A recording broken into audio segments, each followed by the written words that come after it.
a few things to discuss in today's update video. We're gonna start by talking about what usually happens on the beginning of the next year, right? We all wanna know what will happen, and let's see what happens on the 1st of January. So on this chart, I've marked the 1st of January on the last 3-4 years, and we're gonna start here with 2022 and just see what has happened on the 1st of Jan 2022, right? And we can see that, well, we're not really looking at if the price goes up or down. What I want to show you guys is the volatility. And we can see that from the 1st of Jan, we have seen almost a 17% drop to the downside. If we look at the 1st of Jan 2023, we've seen an upside volatility of almost 30%. If we go to the year after that, in 2024, if we zoom in a bit, we can also see that first we went up, and actually from the top to the bottom here, we went down almost 12%. And then here we had a volatility of 20%. So again, we were quite volatile. And if we go to last year, so beginning of this year, 2025, we've seen first an increase in price of about 10%.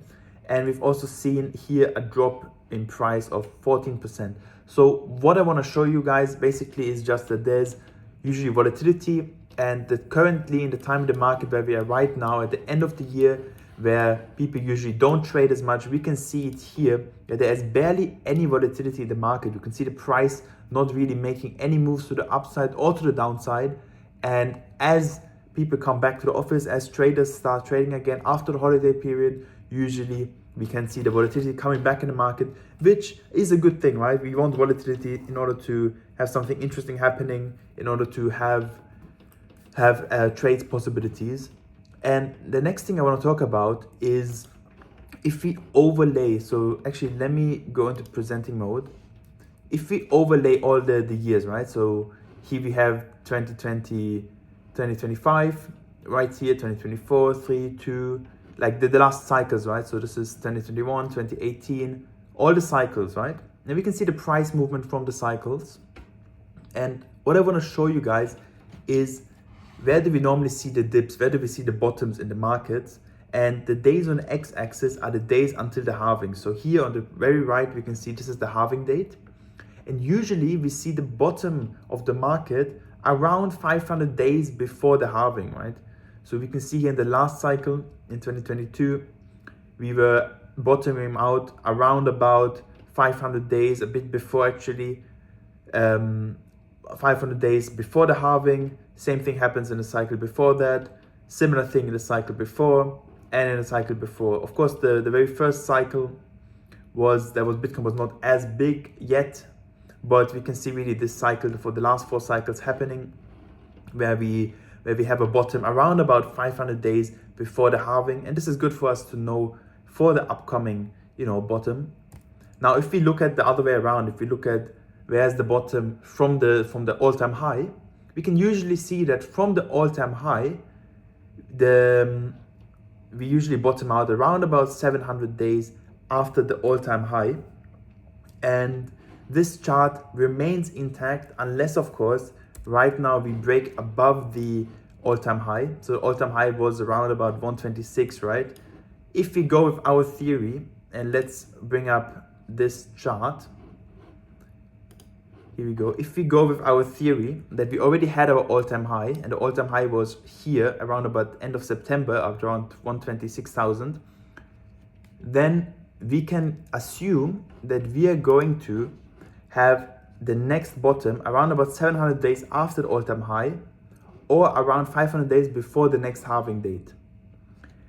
And the next thing I want to talk about is quickly analyzing Bitcoin on a smaller time scale.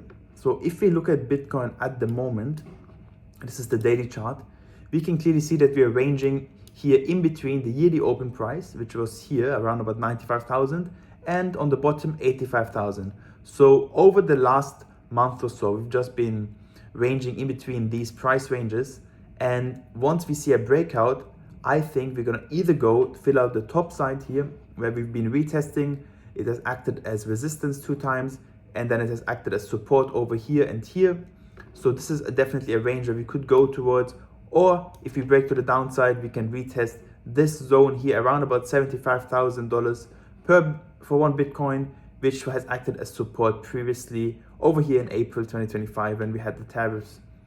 And one more thing to note is that I think we might be going to this blue line. What is the blue line? The blue line is the 200 simple moving average line. And why do I think we might go there? Well, let's go back in time a bit and see that after the last halving date, so after the last all-time high, when we started going down, this was the last all-time high in 2021. And then we went down, and after we went down, we retested the 200 simple moving average one more time before we then eventually went down further. And a similar pattern I see happening at the moment, right? We had an all-time high here in around October, and we're going down, and I think we might be retesting the 200 simple moving average again. I don't see why it would not be happening.